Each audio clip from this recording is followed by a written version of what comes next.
It sounds like there's still a lot to figure out with the Big Ten TV deal. And as the champion of Ohio State, I would like to hear kind of if you knew that and maybe I was just out of the loop. I didn't know it was official that all their games would be on Fox, but I assumed it would be. I would assume when all of the rights deals were up, I know that's the biggest thing. Like that Ohio State-Michigan game, Fox obviously wants that. That's a huge part of the package. And then I assumed they weren't going to be streaming the games on Peacock this year for Ohio State. Maybe a few of them, though, I would assume, right? But I think NBC has a game, too. Yeah, I they do. think. Yeah, NBC's getting big into the Big Ten now. But Well, that's what we're saying. Kind of getting all the scraps, though. I don't know because Fox owns the rights to these games. I didn't know that till 2026. So does Fox sell them to sell one-offs or packages to NBC? They're subleasing some of them. Yeah, Fox agreed to do that because the Big Ten Commissioner Warren, Kevin Warren, what I guess he or the Big Ten as a whole was like, oh, TV deals right now, a lot of money going out. We could potentially make more money off of this deal. So I think they were the ones that had to pitch Fox because Fox owned the TV rights. And then they started negotiating these deals. And seemingly, we do not know if this is the case or not, seemingly Kevin Warren was like, yeah, good, yeah, you got it. Sure. Boom. And then he goes to the Chicago Bears. Shout out. Bear down. Mm-hmm. He goes down to the Chicago Bears. New paisano, Tony Petitti. Yep. Tony Petitti picks this thing up. And I guess there's a lot of loose ends that need to be figured out on who is actually going to be playing over there, who can't play over there. Tolerances were brought up, like can't play at night in Happy Valley in November. Why? Snow. You want to get out of there in snow? No way.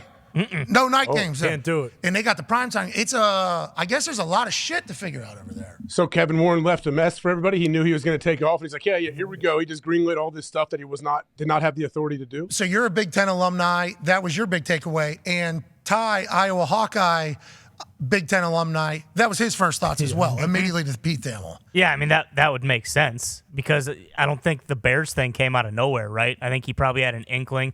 And then you also look back with the COVID year, like I don't think he had the greatest of relationships with ADs around the Big Ten because several of those guys were the ones who were like, is this General Bob's fault? Yeah, good point. It could be General Bob's fault, but he was. I mean, like a bunch of the ADs came out and the coaches were like, no, we want to play. And Kevin Warren was kind of the one who said, well, hold your horses here. Correct me if I'm wrong, please. Okay. There was a time where General Bob Carpenter sent out a bird call. Yes. And then they actually went to Chicago. Yeah. Outside of the office. Picketing. Yeah. And said, we want football. Signs and everything. Yep. This one right here. Oh, yeah. What do we want? Football. When do we want it? Now. What do we hate? COVID. Yeah. Who do we hate? Now. And then That's what they did? Yeah. Justin Fields I did guess that so. petition as well that he got a bunch of people to sign to play football. This picture. Yeah. General Bob Carpenter saved football. He did. Yes. But in doing so, he might have burned a bridge, with Kevin Warren. It's certainly possible. There might have been a little bit of a little bit of spite held on that particular. I guess if everything that's being said is the way it is, I don't know how you get that figured out over the next couple months. Who's pissed? Who's pissed? Yeah, like certain teams that feel like, hey, we want some games on Big Fox. We don't want to be streaming everything, or what? I would assume Peacock. I would assume the other side that was like, whoa, I thought we were getting. I don't know. Pete didn't. There's only certain games they care about, obviously. So yeah, we'll take some games. There's big one. There's a handful that we really want. Yeah. So anytime, and this is the quickest reference that just came. Anytime we try to get a new guest on, we have to reach out to a booker. That's right. We have to earn the trust of the booker. So we have to take 2, potentially 3 motherfuckers that we would never, ever, ever want to talk to ever on the show before. Horse trading. What's that, pal? Don't they call it horse trading? Well, I see them as humans, but hope not. I mean, you'd be as disgusting as you I'm want. saying I'm not using it not for people. For games, they say it too. It's like they're horse trading games. Hey, you owe us money. We'll give you this game here. We don't really care about it. Whatever, it'll make you some money. There you go. You have that. We're taking this big. yeah, they don't kill the game though. Yeah, well, the horse thing is certainly interesting at this stage of the game because I don't know if it's ever been spotlighted like it. How'd the Preakness do? Did Rap Sheet and them? Did anything go down with the Preakness? Rap Sheet didn't have one. something Rap Sheet went didn't have. But anyways, the point is, we never take that guest. No. We say fuck. Oh, it. No. Can't do it. Good. We are not doing that. So we burn bridges potentially with them. But it is a part of the deal. Like, hey, you do a couple of these, give you this, couple of these, give you this. Sure. with some of those Big Ten games, I assume they were like, we'll take a couple of these, but we need this. Okay? Yeah. We'll take a couple of these, need this. And then all of a sudden they're like, this ain't. Saying what we paid. We only took a couple of these because of this. And now this. What? And now you're not giving us this? So now it's just a couple of these, You see, need this. Big time. Is that what's happening, AJ? You tell me. I guess, Ty, where is Iowa going to be played? Where can we watch Iowa play? Peacock, for sure. Yeah, I mean, there's a good. They might. See, I don't. Look at us. Just now we got to start judging. I don't want to do Exactly. this. No. You think I want to start judging schools like this? I don't want to do this. That's what I was gonna say earlier, though. Is like even if you are a Big Ten fan, like Iowa versus Wisconsin, like you don't want to watch that at 3:30 in the afternoon if that's the marquee game, because there's a good chance that game's gonna be 14-10 or 10-7 or 17-10. All right. Not Luke Fickell's Wisconsin. The Big Ten is in an interesting spot right now. Seems like their new deal that's about to take place with the NBC community with Peacock and live on NBC, and I think USA. I think there's other things that could potentially fall into the NBC platform, the Peacock world. I guess this has ruffled some real feathers with the X-Fox deal, and now there's $40 million that every school has to pay back. Is that real? And how do they get through this? And how do some of these schools survive? That feels like a lot of money from some places. So it's $40 million for total. So I would say this right now as they're ironing these deals out. So these 3 TV deals, Pat, start in September, and they're not done yet, which again, I'm not a TV expert or consultant, but usually, when you have multi-billion-dollar television deals, they're completed before the season starts. And there is when the new commissioner, Tony Petitti, started about a month ago, there was just a lot of legwork that needed to be taken care of. And these ADs all of a sudden started getting bills. Hey, you've got to pay back. Now it's $40 million total amongst the 15 schools, which will be 16. But then there's also another $25 million for COVID games that never got played. And then the NBC deal now is shrinking because certain teams don't want to play in prime time. So they're finishing the negotiations on that. Don't want to play in prime time? What do you mean by that? So there are what are called tolerances, and I got an education in this. I kind of knew about it, and let's put it this way: Ohio State, Michigan. When do they play it? Noon every year, right? Set your clock to it, right? That last weekend. So that game is not played in prime time, in part because of these historic tolerances, because of weather, because of recovery, because of different reasons. They just say we want to play at noon. So when they sold NBC this giant primetime package, which again would not normally have Ohio State, Michigan, I want to be clear about that, but they said, hey, you're going to be our primetime partner. Ohio State, Michigan, and Penn State were like, wait a minute, we have these historic tolerances where we don't play at night. Now, some of it is like if you're the AD at Penn State and it's November 17th and there's a blizzard. Anybody ever been to Penn State? It's cow paths and one-lane highways. And it's... Oh, no. I didn't know. One more thing. I didn't know what all you were going to say was there at Penn State. I didn't know how far Pulitzer. Well, there's not much there. It's a rural community with a giant football stadium where people come from hours away. Happy birthday, AQ Shipley. Yep. Happy birthday, AQ Shipley. Thank you. Happy birthday, AQ Shipley, Penn State royalty. Yes. And it's a wonderful place, but it's hard to get to. So they basically were like, we don't want to play at night because we don't want the couple driving home to Altoona at 2 in the morning in a blizzard, which makes sense. So the Big Ten the Big Ten sold this deal to NBC, but didn't have its I's dotted and its T's crossed to have all these schools play at night. So now they're a little bit at loggerheads, and there's concessions being made, and they're basically scrambling to get the television deal done, and that's what's happening right now. And it's a matter of how much less the deal is going to be worth, Pat, because they may not have access to those marquee programs at those times. Can you see how cool you look in the top left, right behind the date there? I don't know. You look so cool there. You look super sporty. We're talking business right now with the authority, Pete Thamel, for college football. So what is the potential outcome here? Because you said it, this all starts in September, right? And, as somebody who has not been in billion-dollar negotiations with a network for a deal that starts in September, certainly large ones, though. There is a certain time you'd like to have this done by, because then there's a bunch of shit you got to figure out even after the deal gets done. So do they have the deal done? They just don't have the contract done? And is there anything that could potentially change how the future of the Big Ten and Peacock look? So the deal was agreed to in August, but the details aren't done.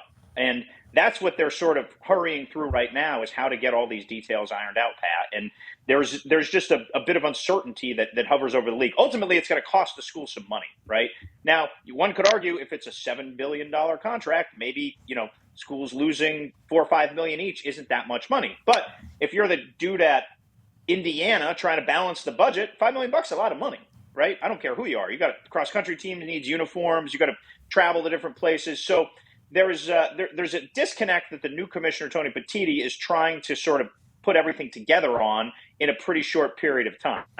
Paisan Petitti will get it figured out, and obviously deadlines create action. I assume they'll get it all figured out, but that was certainly something to read that from you. And I'm not an avid long form reader, but I'll tell you what, whenever you screenshot things and put them in a tweet size, you got me. Perfect. You got me. I am 100% in there. And as soon as I started reading, I'm like, this is a pretty big fucking deal. Because to your point about Indiana and some of these other schools, Rutgers, you think Rutgers just wants to hand over $4 million out of nowhere? Not saying Rutgers can't find that, but still, it's not as easy as a school like Michigan that can build a $500 million new whatever. Ohio State that can round up $15 million at one event at A.J. Hawk's house. It's a little bit different in some places, and I can't believe they're still kind of battling it out, which leads this to Ty's question from Iowa. Go Hawks. Go Hawks is right. Pete, did Kevin Warren kind of screw over the Big Ten then on his way out? Was he privy to all this stuff going on and kind of just dragged his feet a little bit? Because like you mentioned, if all that stuff is supposed to go in effect in September and they're still working out the kinks, that kind of puts everyone in a precarious spot. So did he screw them over intentionally?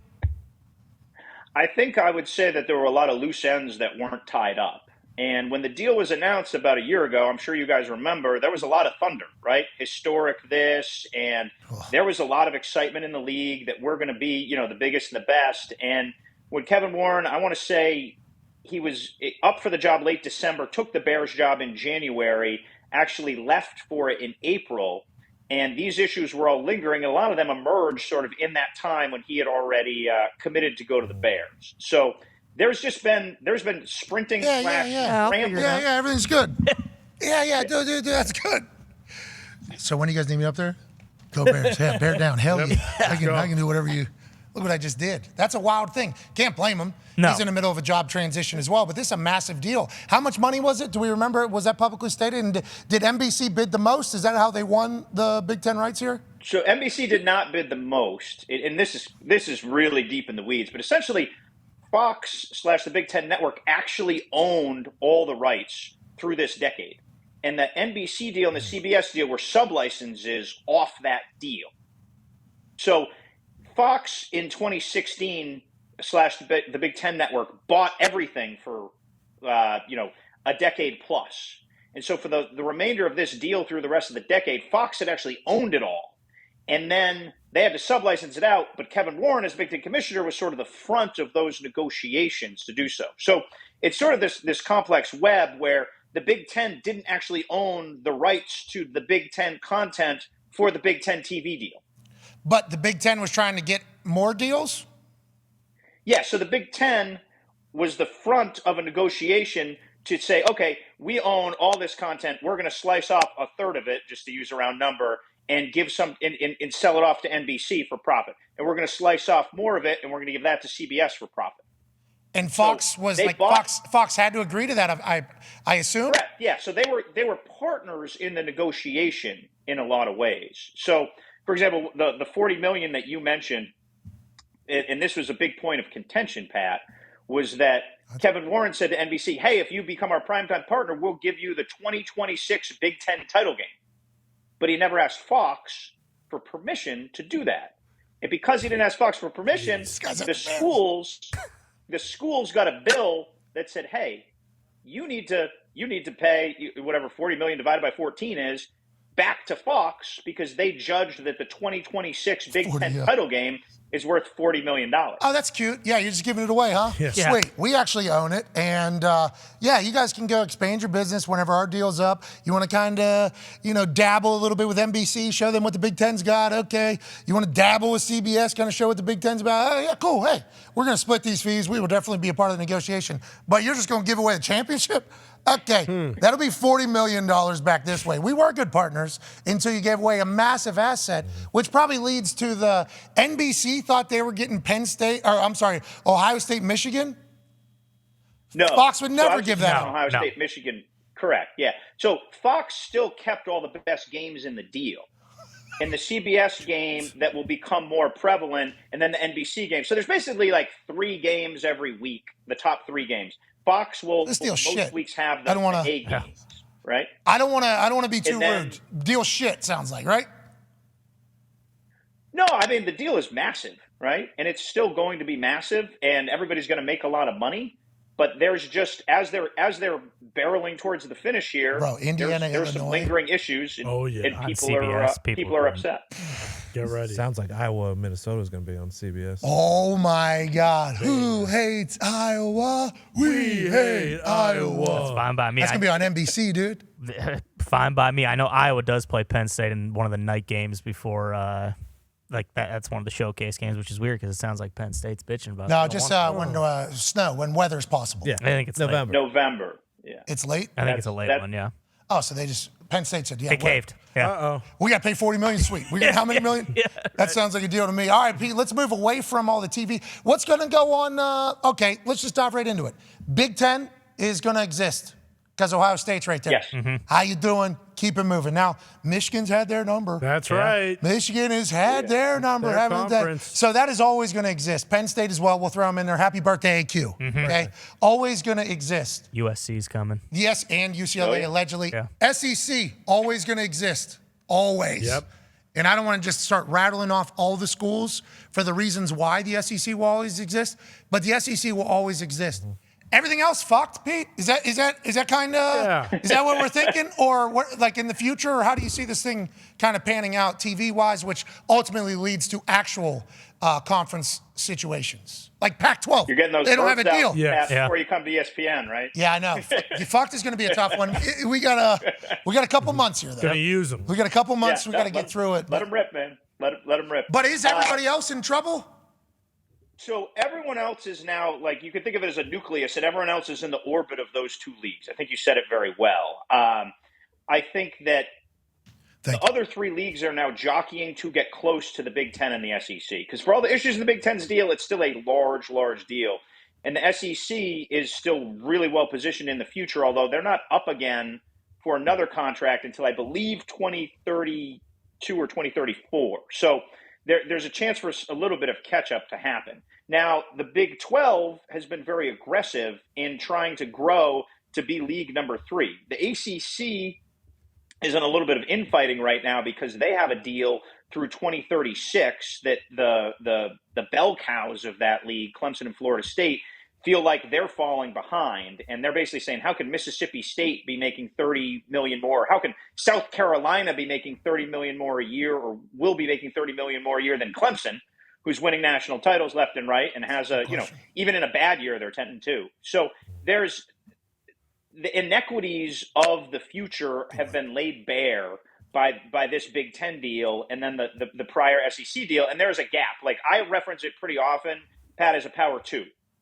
There's a power 2, a gap. There's those 3 and a gap. Now, there are still programs outside those power 2 that can win the national title. We agree. Clemson, you just said one. Yeah. Yes. Clemson exactly. can do it. West Virginia can do it. No. Absolutely. Obviously, West Virginia will be able to do it. Texas. You have no idea what they're doing in Morgantown. Oh, I actually do. Chase Rice was there 2 nights ago, told me the place was awesome. Oh, Oh, wow. is that right? Hey, I'm in your old stomping grounds. Where should I go? Well, I haven't been there in a while.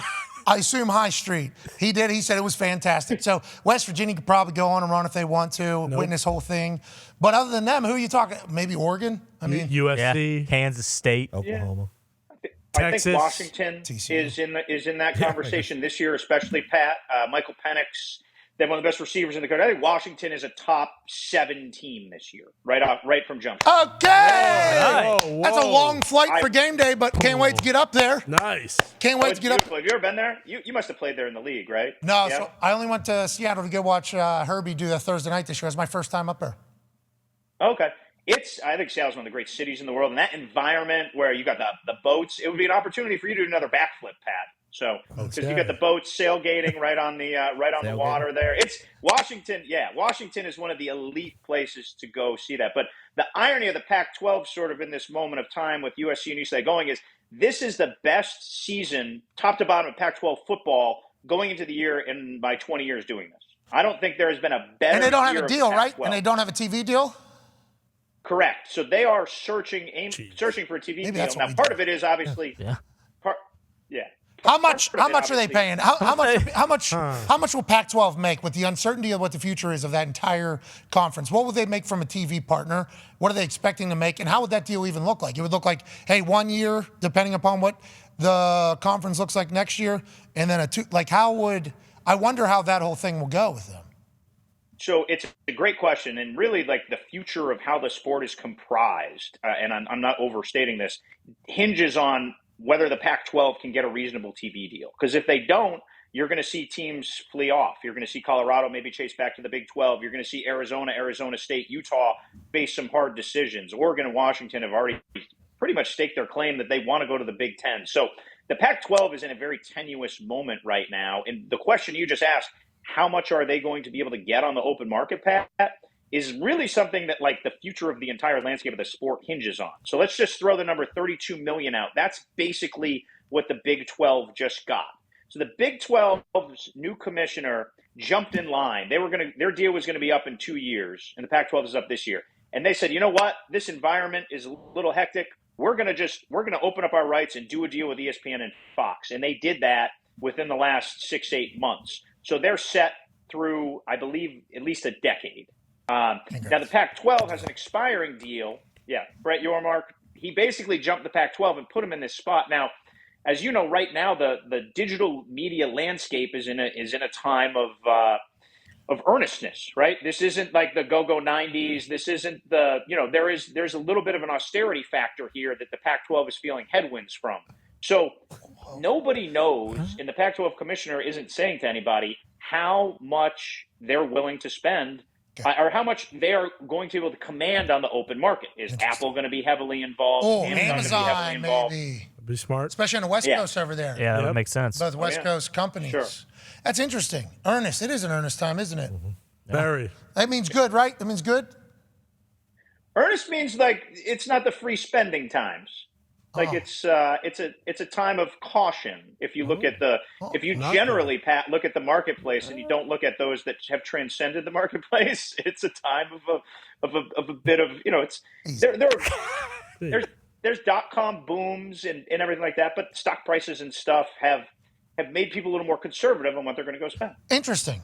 We pay attention to all that stuff. Absolutely. yeah. Connor has a question for you. Yeah, Pete, speaking of things we pay attention to, during the draft, the big conversation was, hey, the guys this year are good, but next year, Drake May, Caleb Williams, they're bona fide number 1, number 2 picks. Are there anybody else we should be kind of looking out for that might make a massive jump? You just mentioned Penix up in Washington. Yeah. Who else is kind of on the radar as one of those top guys this season in college football? So you drilled 1 and 2. I think I'd be pretty surprised, Connor, at this point if it's not Caleb Williams 1 and Drake May 2. I will say this, the best talent in college football, and I've talked to scouts who say like, guys who aren't prone to hyperbole, who say Marvin Harrison Jr. is amongst the best players they have ever scouted. Hell yeah. Wow. Remember his dad really said, feel when you like- get there, you just do what I told you. Don't be listening. You just do, okay. Yeah. And he certainly has. It has worked out. What a player. Yeah, no, I mean, he's a transcendent guy. He could be one of the rare skill position guys outside of quarterback to win the Heisman. He could be a factor in the Heisman. I really feel like he's an exciting prospect. And I do think, and you guys have seen it because you study it close, that the way receivers have been handled in the draft have changed a lot in the last years. If you look at Chase and what he did for Joe Burrow in Cincinnati and how he changed that whole franchise, like, people aren't afraid to pick a receiver third maybe anymore. Whereas I would say like 10 years ago, that would have been taboo. Oh, we'll find somebody. We'll find somebody in free agency. So I think Marvin Harrison Jr. is going to be a transcendent receiver prospect. Now, is he going to get picked up of a quarterback? Probably not, right? You still need those dudes. You still need those dudes spraying it around. But I really feel like Drake May is an exciting prospect. I think he'll push Caleb Williams. I think there's a chance, we don't have anything decided, Pat, that you and I may see him week 1, I would say, of the potential dance cards for game day. And as you know, Pat, they don't run these decisions by me. But South Carolina, North Carolina is one of those really exciting early games on the schedule. And I'm my book that's holding up my iPhone there just started to slip. So I wouldn't be surprised if we get to see old Drake May hucking around in person the same way we saw Quinn Ewers hucking around. I can't wait. So is that where I haven't even started brainstorming about. Yeah. Where will they? Will that would probably be the first one, huh? North Carolina, South Carolina? I certainly don't have the authority to say what will and what won't be because I don't know. But I would say that if you had to list 5 Saturday games from that first night, so Florida State LSU is the monster game from that weekend, but that game's on Sunday. So we're not obviously going to do a game day on a Sunday. But that Saturday, there's a couple exciting games. I think West Virginia, Penn State is one of those exciting games. There's a game in Nashville. Up in Happy Valley. Should do that. Town. Nashville is hosting Tennessee, Virginia. I would think the good folks in Nashville would like a visit from game day. So anyway, there's a few different ones. Utah, Florida is that weekend, but I believe that game's on a Thursday. Coach Prime opens at TCU. Which he said he was going to change. He did. He said, we're going to change that. We're going to try to get a little something. And they said, nope, no, this is how. This is the schedule. This is it. Coach Prime's schedule maker did not do Coach Prime any favor. Well, did you see West Virginia's? You was talking about Penn State up front. West Virginia, I mean, we're going to go undefeated, so that's sweet. Wow. And that's going to be a lot of fun. Maybe we'll get to pick a West Virginia game during game day a couple times. That'll be fun. Mm-hmm. That'd be cool. Yeah.